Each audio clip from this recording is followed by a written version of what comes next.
Well, hi, everybody. I'm here with Yaacov Heidingsfeld, the CEO of TraderTools. It's great to see you again, Yaacov. You're in London on a flying visit, and it's been a while since we last met, but it'd be great to catch up with you about TraderTools, what the latest developments are with PriceOn, and if you could just perhaps give us a bit of background on TraderTools. And TraderTools have been around for quite a while. You've pivoted recently, I think it's fair to say, from being a price aggregator to more of a price making and AI intelligent tool, risk management tool. If you give us a bit of background about that, that'd be fantastic. Sure. So, as you said, TraderTools has been around for a long time. I would say that aggregation technology has become much, much more of a commodity in the years that we've been in business. We started off, we did order management software. We added streaming aggregation. We added a pricing engine.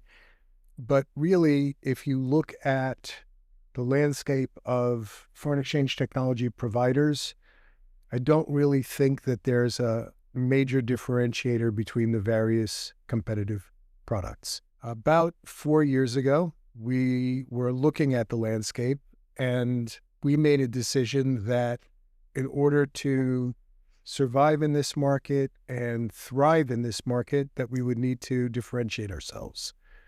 The differentiation that we came up with was born out of a conversation I had with my now partner, Drew Neve, who brought a wealth of knowledge and experience in his years in the foreign exchange market.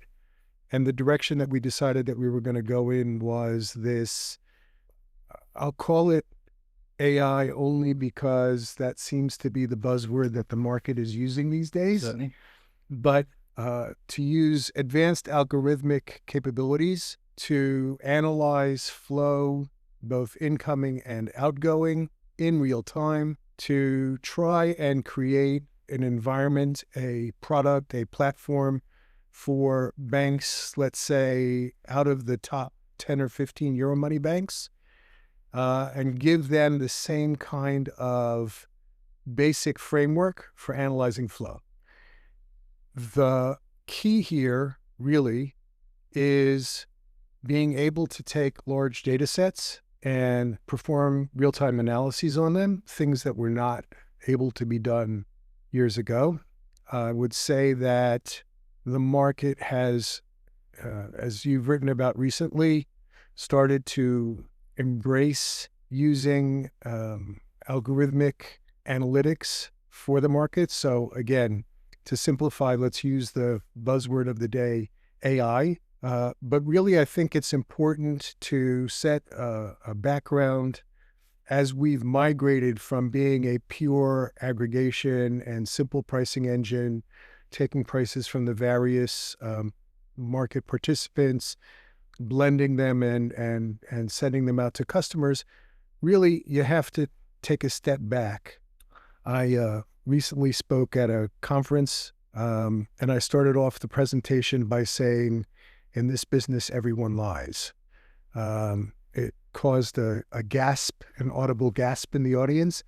But I really think that if you look at the market participants, what you'll find is everybody thinks they have a good customer that isn't going to run over any liquidity provider, and that's what they're going to tell the liquidity provider. The liquidity provider says, oh, I've got great prices, I've got smart technology, I can quote anyone, anytime, anything, and not get run over. And ultimately what you'll find is that as opposed to, 4, 5, 10, 15 years ago, where it took a month for that trader or that salesperson to get back the results, they're actually seeing it now in real time. And so, the broker or the middleman or the bank who's recycling liquidity, he doesn't think that he's lying. His customer is coming to him and saying, market neutral, I'm not correlated, my flow is easy to handle. And he's essentially parroting that onto his liquidity makers, but the reality is very different. What we attempted to do and what we've done and what we've productized is this PriceOn toolkit, which in real time knows how to take price information, knows how to take trading information from your customers, knows how to create a more intelligent method of internalizing, knows how to take inventory that you've resulted with and put it back out to the market in the form of passive orders, and essentially be able to reach, instead of aggressing the market 100% of the time or 80% of the time, reduce that number down to something in the neighborhood of 25 to 30% of the time. Fantastic. It sounds like nirvana for a lot of companies, and in terms of reducing rejection rates, being able to price yourself, and cross the spread, and just be a bit more efficient and economical with your customers. But can we just talk a little bit about what kind of customer profile uses PriceOn or will use PriceOn? I mean, I'm assuming it's second level banks, third level banks, institutional brokers, perhaps even the larger retail brokers. Can you give us a sense of who was targeting the product? So, first of all, I would say that any financial institution that is currently quoting business that is not large enough to have an internal quant or multiple quants on staff to be able to perform the analysis required is a potential candidate for PriceOn. The way we've designed the technology is that you don't need to replace your existing infrastructure. So if you're already using a different technology for aggregation or for conducting your day-to-day business, you've connected your customers via API using some other infrastructure, PriceOn is available as a standalone bolt-on. Don't need to replace everything. What we do offer, though, is when bolting it on, we automatically have a community of existing connectivity where we can show your prices as unique liquidity back out into the market. Sorry, is that to those existing community members, or is it to anybody? It could be to anybody, but first and foremost, we're going to show it to our community. But via the connectivity that we have that exists to ECNs, that can be literally to anyone. Right? Because this is inventory reducing for the most part, there's no such thing as a toxic other side to this trade. So we can handle, we're the liquidity originator here from inventory can handle any type of client coming back out. So that's not an important point.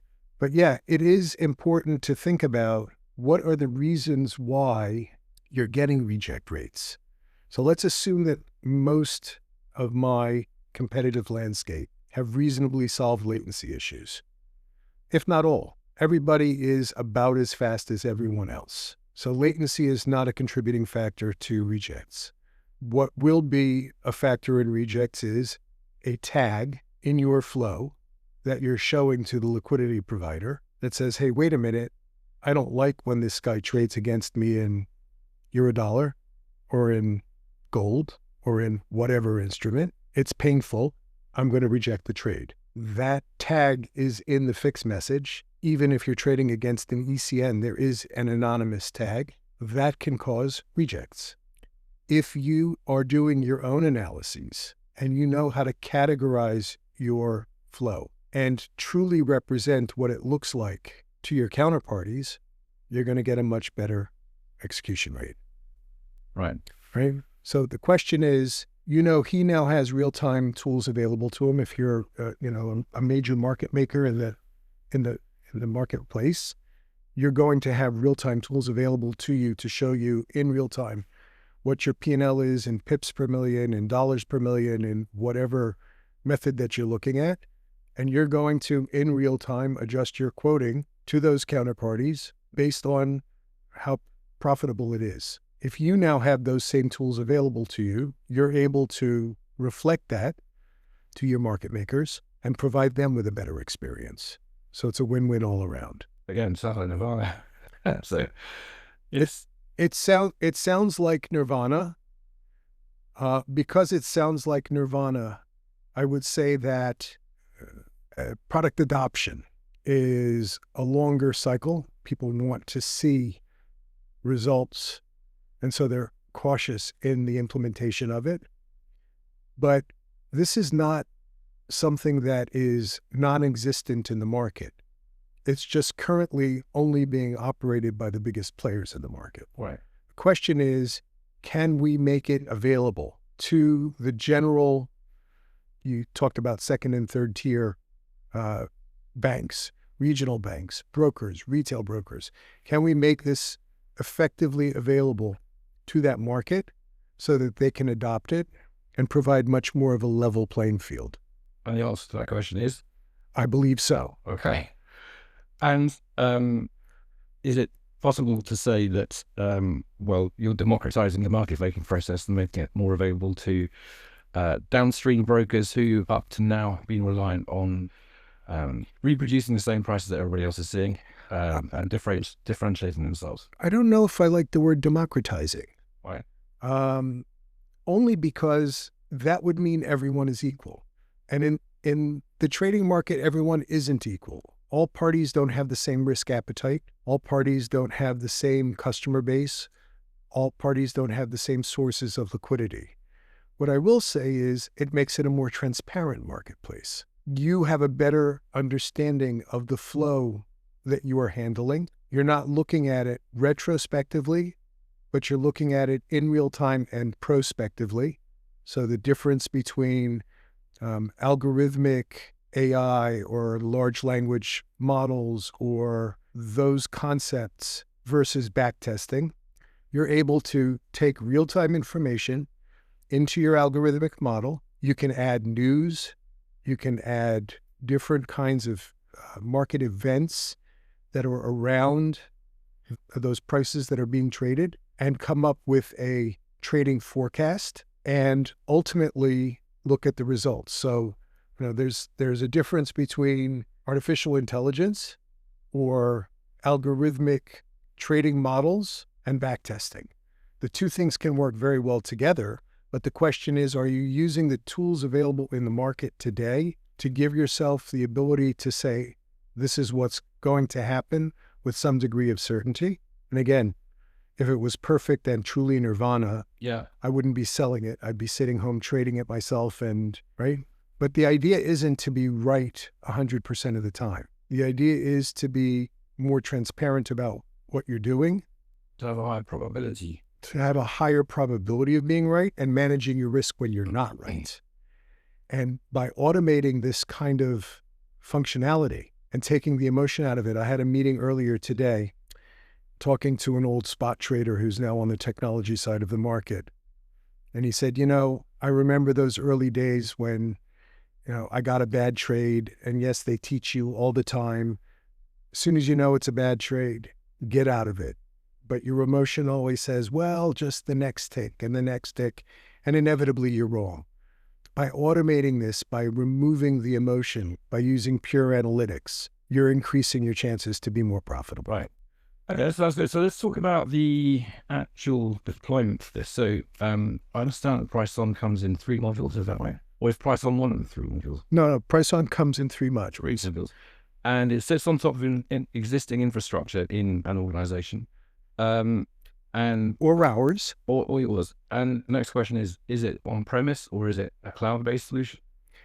So it's a hosted serviced solution in a private cloud. So we have our own infrastructure in Equinix, in Slough, and in New Jersey. Right. Otherwise known as LD4 and NY4, but it could be LD5 and NY3 and who knows which. And advisable to cross-connect, I'm assuming? I beg your pardon? I'm assuming it would be advisable to cross-connect. Yes, absolutely. Yeah. We have... Use latency. Right. So we're cross-connected to over 150 counterparties in the marketplace right now.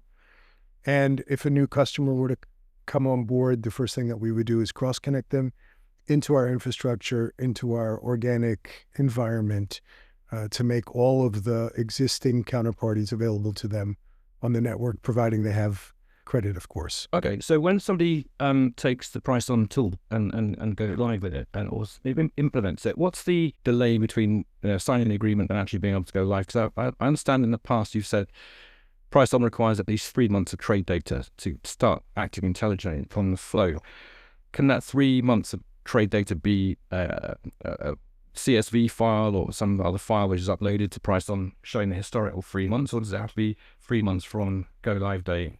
No. So what we're looking to do is to categorize your flow based on customer, based on size of trade, based on time of day, based on pair, using historical data. Okay. So as part of the sales process, generally speaking, we're going to ask a prospective customer to provide us with a file with trading history, obviously anonymized using unique tags, but with timestamps down to the millisecond.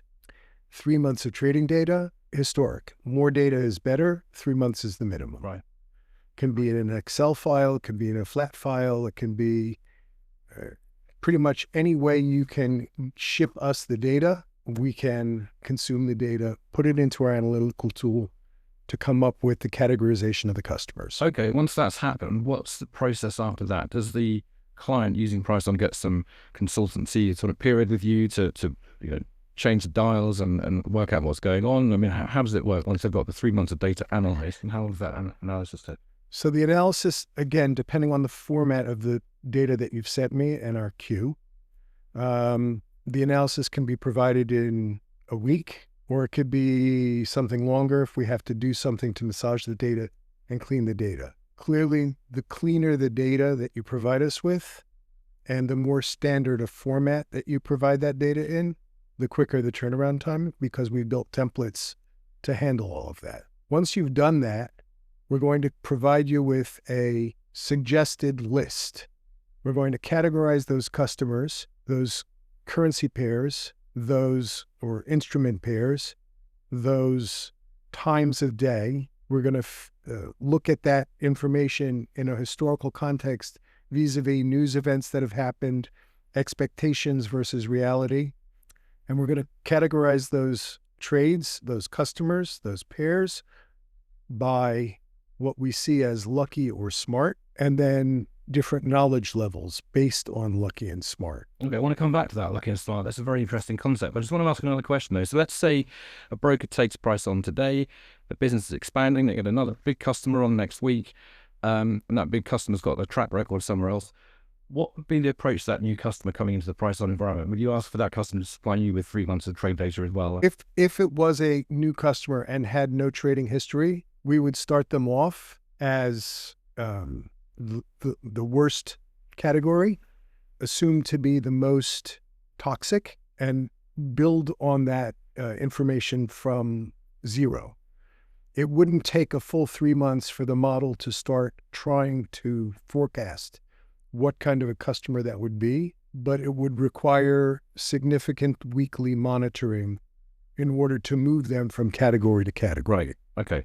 So you treat them perhaps as a high-risk client to start with and get to know, understand the flow and adjust the dials as you work with them. Correct. Now, keep in mind that even if you were to add on a new customer and you assume that he was the most toxic kind of customer, that flow is going to go into your basic inventory, even if you're not going to hold it for a particularly long period of time, and go towards offsetting other flow that's coming in from other customers. Right. So you may result in some internalization benefit just from the fact that you've added another customer. Okay.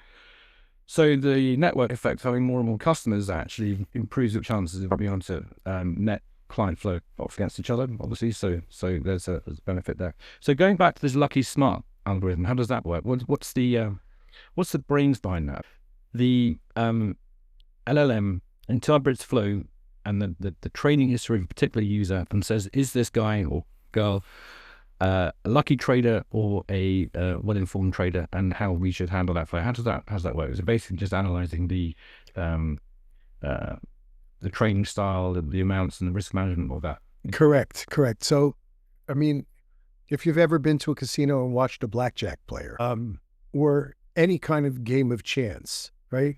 By watching the pattern of the betting or watching the pattern of the size of trading and looking at the wins versus the losses, you'll see by looking at enough data whether or not you think that that customer is knowledgeable when they're making a winning trade or just lucky. Clearly, what you would be looking for in the model is if they were knowledgeable, they're going to make much more sizable trades or bets when they think they know what's going to happen versus sizes of trades jumping up and down with no real correlation to the success or failure of those trades, right? So in training the model, the first thing you're looking for is any kind of pattern recognition in the market data itself. Come up with some kind of predictive analytics for future price movements. Add in some news or sentiment based on expected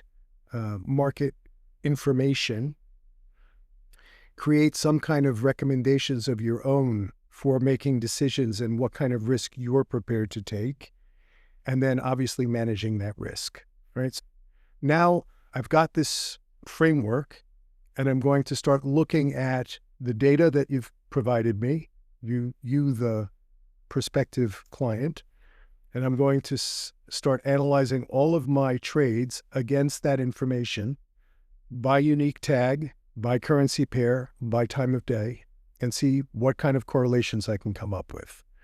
Based on those correlations, I'm going to make some predictions. And if they're smart, how do you handle the flow? If they're lucky, how would you handle the flow? So if they're smart, basically what I'm going to say is, if this trade can be internalized in my risk window, internalize it. If not, don't hold on to the risk. If they're lucky, I'm going to say, how frequently are they lucky? How large is the trade size? What kind of risk?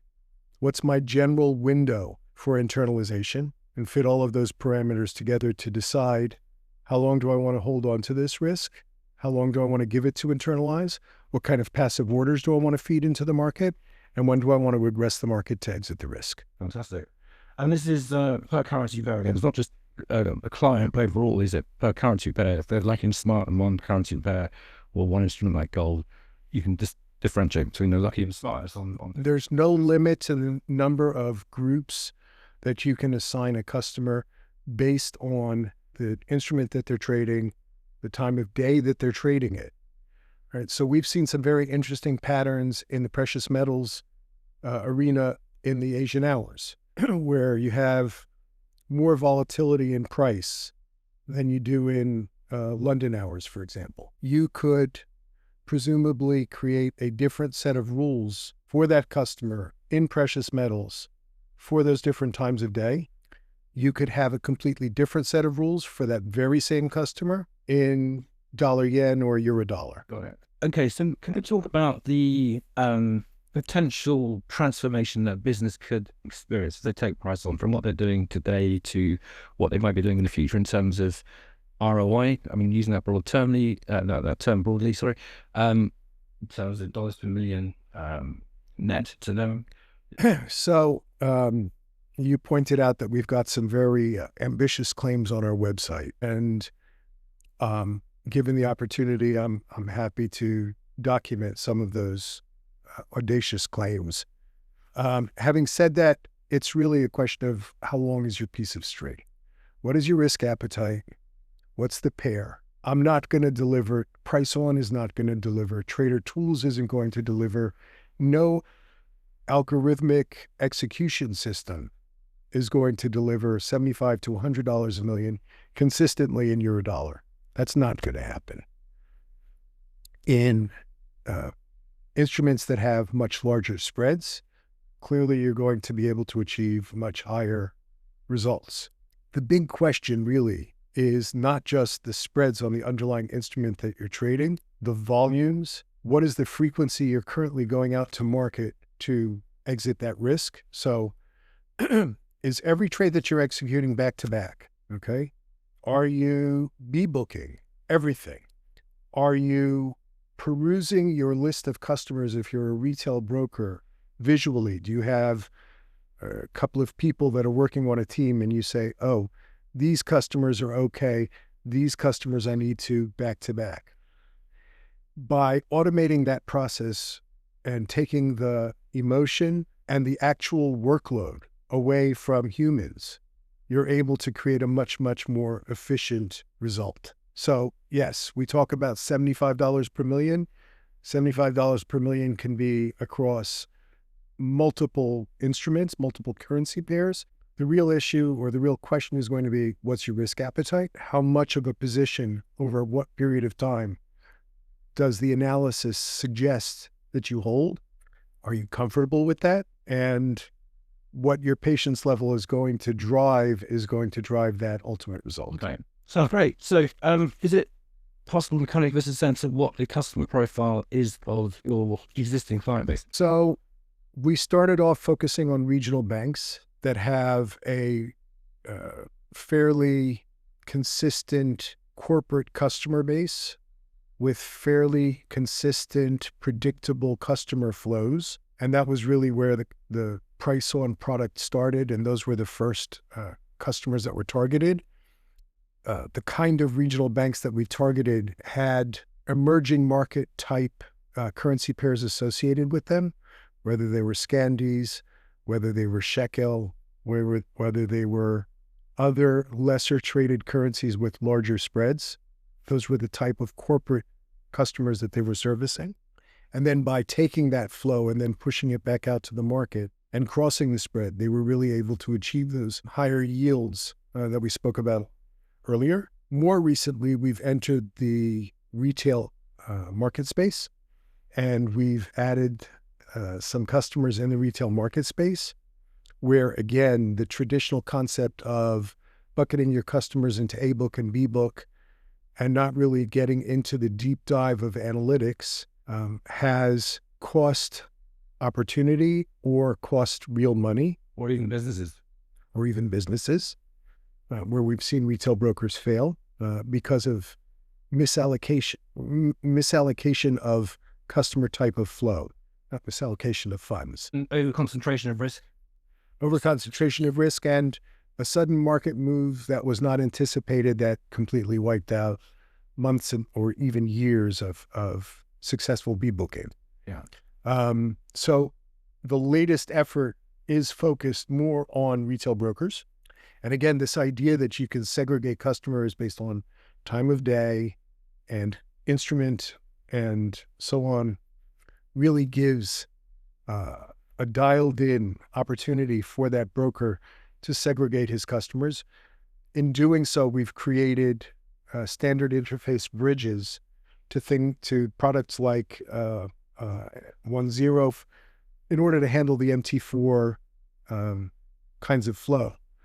1.0, Eurobourse, PrimeXM, the standard MT4 bridges, so that, to get back to an earlier question of yours, what's involved in actually implementing this? The idea is to have a toolkit where the integrations have already been performed. And so all that would be necessary is getting the cross-connect installed and then the customer mapping. So you could do the analysis in advance. You're going to give the customer groupings to your potential customer. You're then going to go into a process of onboarding the customer where there's essentially two pieces. There's the connectivity piece. It takes a week to 10 days, for us to provision our infrastructure. In that time, you can provide the information to your bridge provider so that the MT4 or MT5 flow coming in can be segregated and directed appropriately.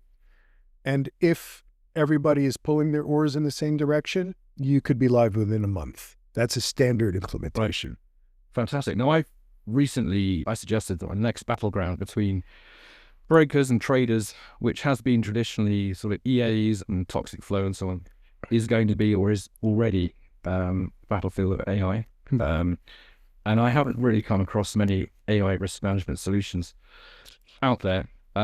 This sounds like it's right in that sweet spot. There's a kind of, use the term very broadly, a defense mechanism against what now is appearing as quite a common product offering for retail traders or even professional traders and so on, using AI type robots, which is a step above EA because expert advisors, because robots learn on the job, supposedly. EAs have an algorithm that just behaves as the algorithm has been set, but it doesn't actually learn to adapt, generally speaking. But whereas AI robots, as we're seeing now and more so in the future, will be more intelligent than EAs have ever been. And brokers need defense mechanism against that. And it sounds like PriceOn will be one of those solutions. So again, I'm a little bit uncomfortable with the idea of being on defense. I think that to run a business successfully, you have to be on offense. And on offense, you need to have all the tools available in your toolkit.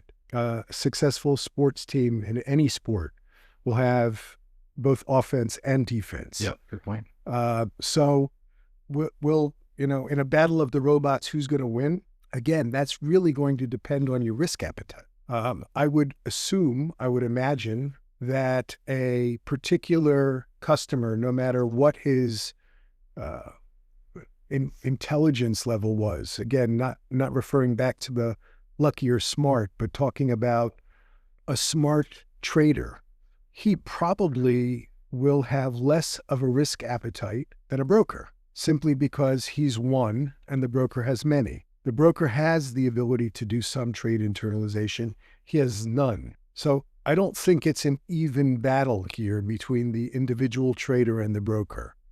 The question is what kind of tools and what kind of risk appetite each market participant is going to have. That's a very good point.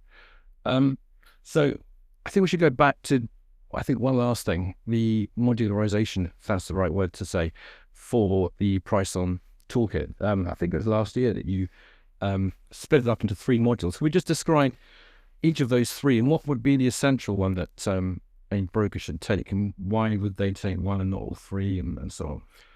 So I think it goes back to what we talked about at the beginning of the conversation, which is you mentioned nirvana, and this is, if it's too good to be true, it probably isn't true. And so I didn't actually mean that, by the way. No, I accept that, and that's absolutely part of the process here. And so what we decided to do was to say, okay, you want to see that it works prior to actually buying the toolkit and putting real money at risk here.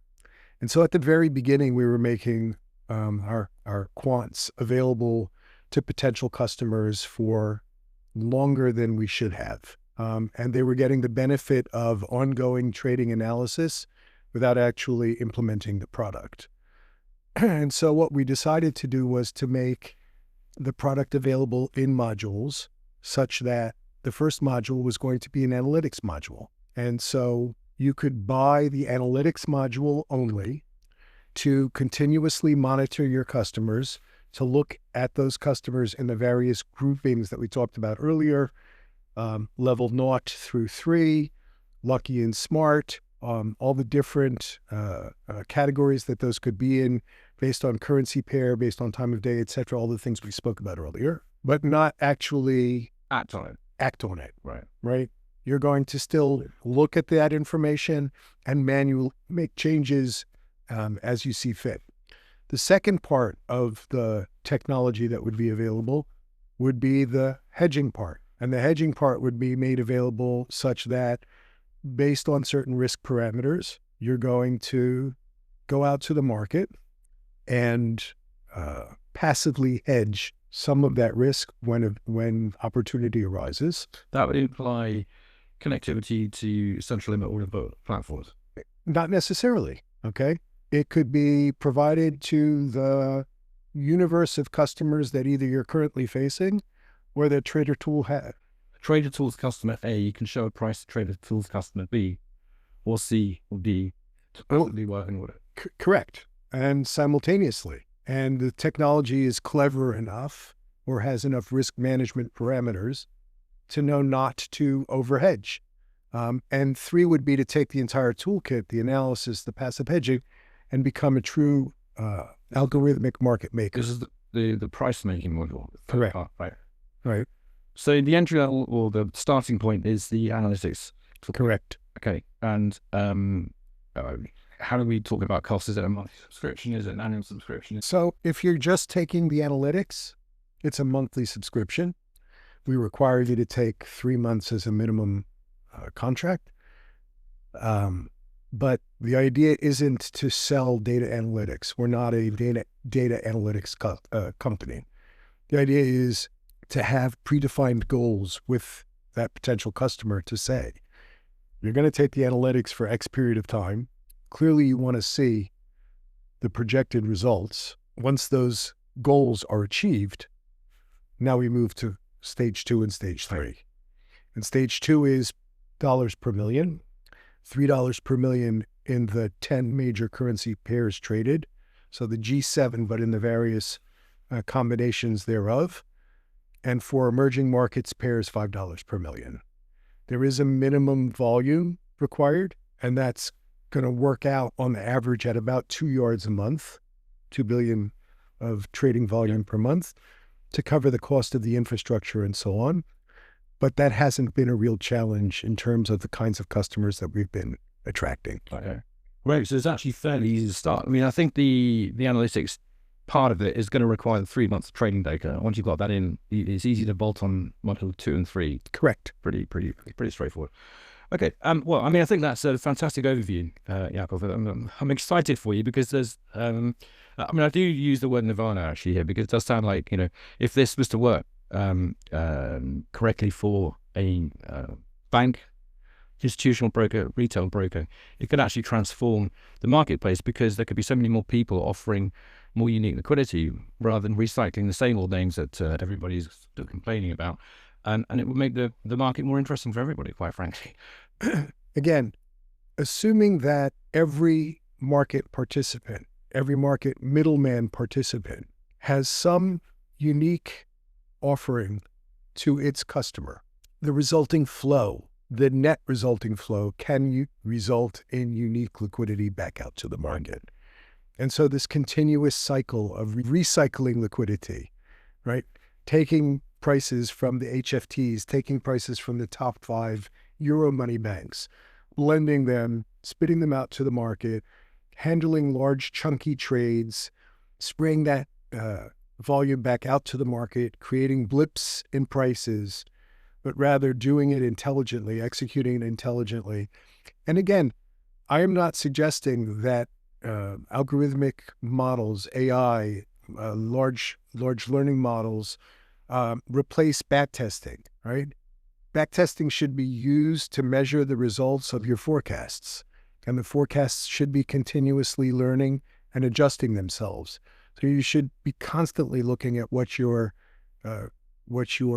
resulting P&L is and learn from it and make adjustments to your model. But going back out to the market with something that's unique and being able to provide liquidity to otherwise toxic market participants is something that I do think is nirvana. I think that is what this market used to be like back when we were using telex machines to trade, right? Or the 5-line Reuters conversational trading pages that we had back when I started trading.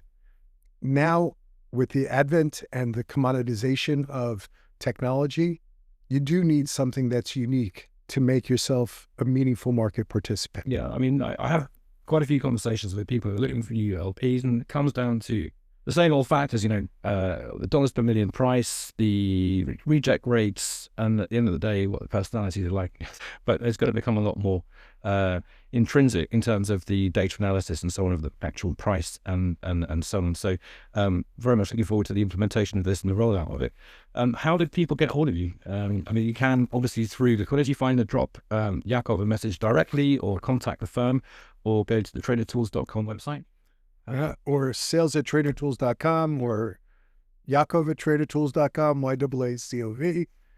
Yaacov, thanks very much. It's been very, very interesting. I wish you all the best with this new product. It wasn't really a new product, but this new age of price making tools for the market. PriceOn from TraderTools. Thanks very much. Thank you.